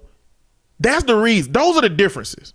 Trump is hardening a policy, and the problem is he keeps saying it's Democrats. The problem is he could change this. It's not law. It's just policy. You don't got to go through Congress to change policy. He is hardening this, and it seems that he's doing this because this is the platform that is the strongest with his base. And if he fix the problem, then he won't have anything to rail on in these rallies about. You know, so yes, it was a problem when it happened with Obama. It is a problem now that it's happening with Trump, but Trump can stop it. And Trump, the way that he got the policy set up and the way that he got Jeff Sessions railing against it, and the way that he got the other people in the administration that are anti-immigration, the numbers are going to get higher. They're just going to get higher. And when they get higher, then we get to have a dialogue about Trump's role in them numbers getting higher. But I'm really getting tired of the left and right back and forth bitching about shit. Like, we need solutions, man. Quit blaming. Democrats blaming Trump for every damn thing, which he fucking up some. And the right ain't willing to take responsibility for the shit Trump doing. And it's really, ain't nobody arguing for the ideals and what they believe in no more. Yeah. The Christian population should be out about this shit. They should have been out about this shit when it was going on with Obama, but they should, now that it's known and now that Trump is the president, he can do something about it. And people need to be talking about it, but they enabling Trump, man. They just enabling him, and it's just a problem for me. But at the end of the day, we not that deep into the political spectrum. Like, I'm not gonna know about that stuff from Obama. I went into immigration back then. Yeah. You know what I'm saying? The news informs me, and I go down my rabbit hole.